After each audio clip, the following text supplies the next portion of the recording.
but he brought me into this new family.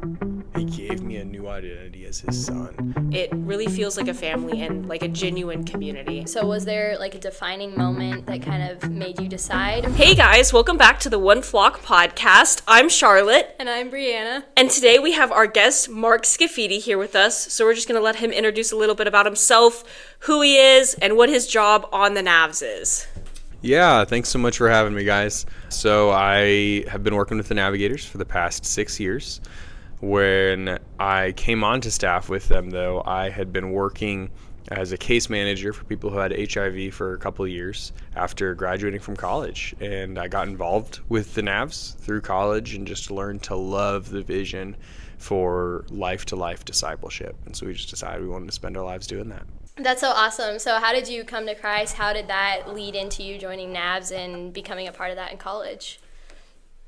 Yeah, that's a really good question. For me, I came to Christ within about 2 months of coming to Iowa State University, my sophomore year of college. I had grown up going to church. It was a really big part of my life. But through all that, I really misunderstood the gospel. And so by the time that I got to my sophomore year of college, I decided I was done walking with Jesus and kind of got to Iowa State and had come there because initially I had signed up because my friends said, hey, there's this really cool club called the Navigators. You should join it.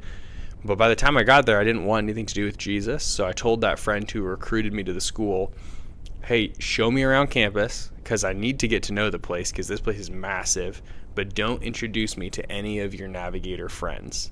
And she took that as a little bit of a red flag that something's going on with Mark. And so she actually set up that I would meet like 10 Nav guys in a span of like 2 hours, but none of them really told me they were with the Navigators. So kind of weird. But through that, these guys actually just won me over. They became really good friends and they started to share the gospel with me and changed my understanding of what the gospel was and changed my life. That's insane. So you had like your friend like trick you into becoming friends with people so that you would come to know Jesus. Yeah, that's exactly what happened. I wouldn't necessarily recommend the method. It was a little bit goofy, kind of weird. But by the end of the night, most of them had actually told me like, hey, yeah, we're a part of this. They weren't like hiding that they were a part of the Navigators or anything. She was just saying, hey, I'm going to introduce you to my friends. And she knew that, hey, Mark needs Jesus. Mark needs some friends who can care for him. And what she understood was that me saying I don't want to meet any of these Navs, I didn't even have a good perspective on what a Christian was at this point. And so I was looking to avoid something totally different. These guys who met me were starting off with, hey, tell me about your life. How can I be praying for you? I met guys who actually loved Jesus. I had always understood the gospel to be make sure you don't screw up. And so actually, as soon as I found out who these guys were, but that they actually like had something different, I was excited to have gone to know. That's so awesome that they kind of just brought you along. Were they people that kind of stuck with you alongside you in your time in college with the Navigators? And then did they influence you at all to join staff, or how did that look like? Yeah, no, they absolutely did. So for the next few years, I was just totally new to this. Again, I had grown up thinking that following Jesus actually just meant going to church on a Sunday. And I saw these guys have something different. There were a couple guys who lived out in this dorm way away from campus. And I just said, okay, if they're living this life that is so appealing to me of having a relationship with Jesus that fuels them to enjoying time with each other and moving towards other people, how can I just be around them as much as possible to learn about that? And so I didn't live in that dorm, but so many people thought that I did because of how often I was out there. I got added to a group me because people thought I lived on their floor. And that's kind of my claim to fame for that place. But I just would spend as much time with these guys like Forrest, a guy named Chris, a couple of guys named Tyler, and I would just spend time in their dorms, going to meals with them, going to classes with them, going to the gym. Just what they were doing, I wanted to do because I wanted to learn about. how to follow Jesus. None of them actually really ended up going and staying on staff. They asked, hey, Mark, do you want to go on staff? And my answer was like, absolutely not. I've got other things I want to do with my life, which is kind of funny. That's where I ended up actually going and working as a case manager. Within a couple of years of that, I began to see a lot of my friends who had taught me about this discipleship. That's the learning how to follow Jesus and pass it on to other people. They had stopped doing that. What they'd learned in college wasn't carrying over after college, but I thought that was just what was supposed to be kind of the way Christians lived. Nobody told me that as a Christian I had the option to not make disciples. It was just like, well, Jesus calls us to do that, so let's do that. And so I decided I'm going to go back on staff to train up some people to keep doing this after they graduate, kind of as a little bit of I want to fix what the problem I'm seeing is. So when you were working as a case manager, were you like actively trying to make disciples, or what did that look like for you, like in a job context? Yeah, so in a job context, it was kind of a weird situation. I was working for the government. There were a lot of rules about like what I could and couldn't say. In that context, though, I was always kind of looking for opportunities where I could be sharing the gospel with people, where I could be leaning into helping people make decisions that would draw them towards Jesus, that would point them towards the gospel. So if somebody brought up their faith, I was going to press in there. Or if we were talking about, hey, what areas could you be looking to for hope, I would maybe mention the gospel. I'd mention, hey, have you thought about church or something like this, hoping there was an open door that I could then be able to share that. But I also was working near a college campus called the University of Nebraska-Kearney, which is where my wife went to school. And she was hanging out there, making some friends, and I would go there as soon as I was done with work or on my lunch breaks, and I would just be trying to spend time at the campus meeting other people who I could be discipling and sharing the gospel with. So I kind of jumped back and forth and just slowly realized, man, I just want to be spending all my time meeting with people and telling them about Jesus. So if I am limited in one area where they're saying I'm not allowed to, but there's an open door and it seems like God is blessing this gift of disciple making, I just thought, I'm just going to go all in. And about 2 years later, we just decided to go on staff. Wow, that's so cool that you were able to have that opportunity to work as a case manager and bring Jesus into that, but also kind of decide whether you want to go fully on staff or stick with case managing. So was there like a defining moment that kind of made you decide, or was it just that like 2 years of time that you kind of just found out that you wanted to join staff? That's a good question. I wouldn't say there was some kind of key. Well, actually, no, I think there was a little bit of one. Like I said, I just thought this was the normal thing that followers of Jesus were supposed to do. I'd been told, hey, like Jesus says the harvest is plentiful and the laborers are few. So look around, see where the harvest is. And I was seeing that. And so I had committed myself to being a laborer.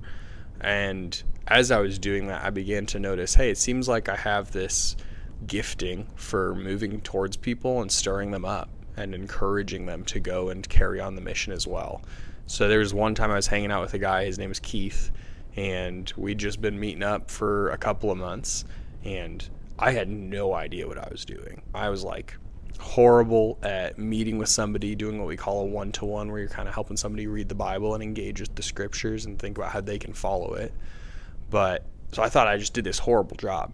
And all of a sudden I get a text a couple hours later from him, and he's like, Mark, that was life-changing. Thank you so much. And he was like, meeting with you has been so helpful, and I'm growing so much, and I want to keep doing this with other people.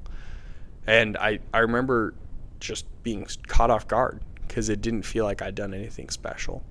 And as I was talking to some other friends, some pastors in the area, people just kind of kept affirming, like, Mark, we're seeing that God is gifting you in discipling other people and encouraging them and mobilizing people.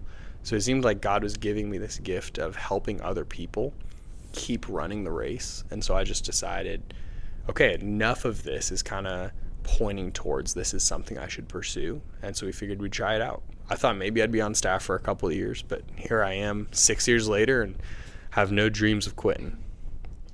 That's really, really cool to like hear about that experience of like where you thought you weren't doing a good job, but then you got all this affirmation from the people around you and kind of just like showing you that this is something that is very worthwhile for you to go into. So what did that like look like to fully transition like over to the Navigators and then eventually like come here to Wichita State. You invited Eva Hobb to come with you, who we interviewed last week. And so what also kind of curious about, like, why did you guys ask her to come with you? Yeah, that's a great question. So when we were at Nebraska Kearney, or UNK, like I said, we didn't really know what we were doing. I'd been a part of the Iowa State Navigators, which was a really big campus ministry where there were like 300 students when I was there.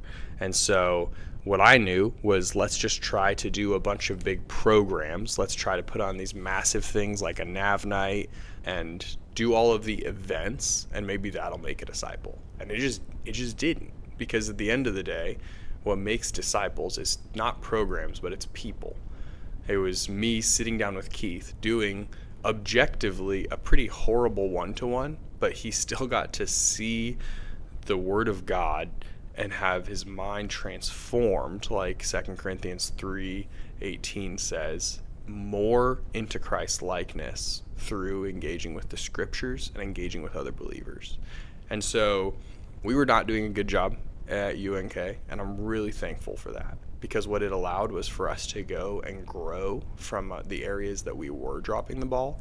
So we decided to go on staff at a small school in northern Iowa called the University of Northern Iowa, where we spent 4 years getting training on disciples making disciples, not programs making disciples. And so my wife Annie and I spent 4 years there just growing in the skills of just life-to-life discipleship, of how do I invite people into my life, show them how Jesus is transforming my life, engage them in the scriptures, and encourage them to go do that with other people. Eva was one of the gals who we got to do that with for those 4 years. We actually met her freshman year, which was our first year on staff, and we got to spend time just growing with her through some really encouraging seasons of like her just running in her faith and us like running and loving it, and then seasons where my wife and I were really struggling and we were just trying to trust God that he was going to use our lives to multiply his kingdom, or seasons where Eva was struggling and she was trying to trust God with those things, and we got to walk alongside each other and see how God was refining all of us in that process. So about 3 years ago, we got asked if we would come to Wichita State University and be the new campus directors. Essentially, we got to be the people who helped create a community to bring the gospel to Wichita State through life-to-life discipleship. And that just sounded so appealing to us, because this school is one that blends both college and the workplace in a really unique way. And for us, it's always kind of been, how do we help people keep making disciples after college? And so that appealed perfectly to us. And we thought we need somebody else to help to reach this campus. We need somebody who we trust, who trusts us, and who we can just run with. And we just saw Eva doing that at UNI. And we heard her say, I want to step on to like disciple making as a little bit of a career for a little bit. And so we decided, hey, let's invite Eva to come with us. And it's been really fun. That's so cool. I mean, it's really cool to hear how you invite Eva to come along, especially after we just heard from Eva what it was like to be invited, and kind of just hear both of those perspectives of how you both came from Iowa with similar but different stories, and how God ultimately brought both of you, your family, and then Eva here to Wichita State. So you talked about how, like, when you were at UNI, you weren't a campus director, obviously. Like, you were receiving a lot of training, and then you got asked to come here, but you were really appealed, like, coming into the Navigators as a staff member to like learn how to make disciples. So was there any shift or difference between just being on staff and then becoming a campus director? Did that change like making disciples for you at all? Or like, did it create any challenges, or did it make it easier or anything like that? Yeah, that's a really good question. I was actually just talking about that with somebody today, that the role of like being a campus director is kind of scary. Because for me to do ministry well, it's no longer am I going out and reaching the people. You know, I'm not the person who's on the ground level in a dorm sharing the gospel with somebody. I need to do that alongside other people so that they can see how to grow. But my job is actually to help other disciples of Jesus to live out a disciple-making lifestyle. So I was actually talking about what it must have been like for Jesus in the times that he went up to heaven, at Matthew 28, and he says, hey, go make disciples of all nations. And then he's just entrusting the gospel to these 12 ordinary people, saying, you've got this. I'm with you. I'm encouraging you. And we see him meeting with them throughout the book of Acts at times when he appears to Paul and he's encouraging him and he's saying, keep going in this. But in a similar way, where I'm definitely not Jesus, I'm definitely not like sending out my 12 disciples, there's this trust level though, where it's saying, hey, I could go try to do all of this on my own, but realistically my spread's not going to be as far as what an entire student laborer team could be. And so my job actually is to come alongside the people who God's entrusted to me at this campus and to encourage them and to say, hey, I actually am here to help you guys to grow as you're reaching other people. So it's kind of playing with the long game in perspective of, if I want to help my student laborer team make disciples after college, I can't have done it all for them while they were in college. At some point I have to say, hey, I really believe in you guys. Let's go and try to learn. And just like somebody trusted me when I was at Nebraska Kearney enough to actually make some pretty big mistakes that actually really hurt their ministry really bad, but they said, hey, we trust in Mark enough that let's let him learn from these mistakes. And thankfully, none of our students have made as big of a mistake as I made there. But the question is, as a leader, do I care about the development of my people enough that I'm willing for them to make a mistake and to let it actually have some impacts, and to say, okay, hey, I'm really glad that we just learned from that. And God is still glorified. He's still on his throne. Let's keep seeking to make disciples and to grow from those things. That's so awesome. What would you say is your favorite thing about being on staff? What is something that maybe while you were a student you would think, oh, this looks so cool that they're able to do this on staff, and now you're able to do it here? What would some of those things be? That's a good question. I think I have like the best job in the world, not even arguably. It is just so fun to be able to get time with people. And I think that's just my favorite thing about staff, is that I get to invite people into my life and show them how to follow Jesus. It's just getting the amount of time that I can have with my friends. So I literally just get to make good friends with people and help them learn how to follow Jesus. That is one of the most amazing things about being on staff, is realistically just getting to do life with people, get to step into their lives, and it's an honor to be able to be allowed to hear from people what's going on and to say, hey, I don't think this is actually like a new thing. God has seen this before. Let's look at it through the eyes of Jesus. Let's trust him with this situation, and let's walk forward as disciples of Jesus into this scenario. So I think, my favorite thing is really just getting to step into people's lives, getting to invite them into my life and show each other how we get to follow Jesus. I think that's one of my favorite things about the Navigators, and like the group that we have at the Navigators here at WSU, is just the way that like we're not just an organization that meets every Thursday to listen to a speaker, but like we are constantly spending time with each other, constantly doing things with each other, like how we all get to hang out in the RSC together all day long and support each other with our homework assignments, or just get to talk about the Bible and whatnot. I just think that that's really cool. It really feels like a family and like a genuine community, and that's one of my personal favorite things about the Navs. It's really great to have a campus director who is so intentional about that. Like coming over for Sunday lunches is one of my favorite things about the week, because I just get to see all of my favorite people and like eat a meal with them, and it's just great. Yeah, no, that's honestly been a really fun thing that we've gotten to start in the last 2 years, is those Sunday lunches where we just get to say, hey, we're invited to be a part of the body of Christ. You know, you go to church, you hear about this, and then it's so easy as college students just to be like, all right, peace out. I'm going to go back and like be alone in my dorm room. And like, that's just a bummer. I remember doing that in college, where I'd be like, I just went from this big family meeting at church to being alone. And so we just wanted to say, hey, how can we just do life together? That's what it's supposed to be in the body of Christ, is having all things in common, caring for each other well. And so we just want to create that kind of community in the Navigators, and I'm really blessed that that's what I get to put like the best use of my time towards, is creating a community that can love each other well and that the world can look to and say, man, let's join that. Let's learn about that. like there's something different about followers of Jesus, and to put that on display for the world, it's really fun. I think that's very evident here, just that Navigators is about community, and I think you can see that people feel involved and they want to come. Otherwise, they wouldn't just go hang out in the RC for hours. It's evident that people want to do community. They want to find that family, because coming to college is very different, being separated from your family. So to kind of transition, one way that we like to close our podcast is to just ask what the gospel means to you and how you would tell someone about the gospel if you were asked that question. Yeah, that's a really good question. So a few years ago, my family and I were going through a really hard season, probably one of the darker seasons that we've been through. And I distinctly remember a moment one of my friends came up to me and he just gave me a hug and he said, "Mark, it's not supposed to be this way."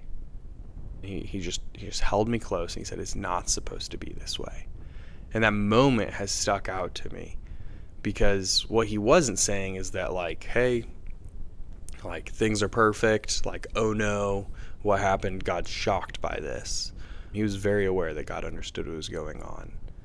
But in that moment, I think he was really putting the gospel on display to me. The fact that God created a perfect world where everything was good, and that in that world he created men and women to reflect him, and that there's supposed to be this harmony, that we were supposed to be in a relationship with God, and that the pain my family was experiencing wasn't supposed to be present in that creation. But then when men and women try to say we can do things on our own and pretend that we're God, that the world got thrown into disorder, that this beauty and this very good creation suddenly had brokenness and pain involved in it, and that God's aware of that, but he actually allows it so that we can be drawn to him, so that we can remember that we are not strong enough to control things on our own. As much as I like to try to control my life, I can't.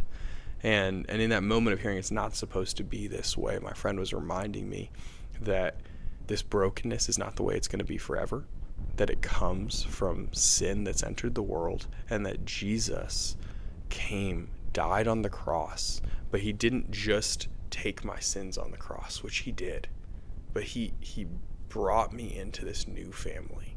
He gave me a new identity as his son, my wife a new identity as his daughter, you guys identities as his daughters, and that now we get to look forward to the fact that one day, after we've spent our lives learning how to follow him, learning once again how to be his children, we're going to be with him, and he's going to wipe away every tear from our eyes. And that nobody's going to have to say it's not supposed to be this way, because we're going to be with Jesus, and he's going to be our joy, and all things are going to be made right again. So to me, the gospel is just the beauty of the fact that God saw the broken mess we made, and he not only fixed it, but he gives us an even more intimate relationship than we had with him before. That's really good news to me. Wow. Mm-hmm. Awesome. Well, thank you so much for coming here, taking time out of your day to let us talk to you and let people get to know you a little bit more. Thank you. Yeah, thanks for having me. Yes, thank you. Thank you guys for listening, and we'll catch you in the next episode.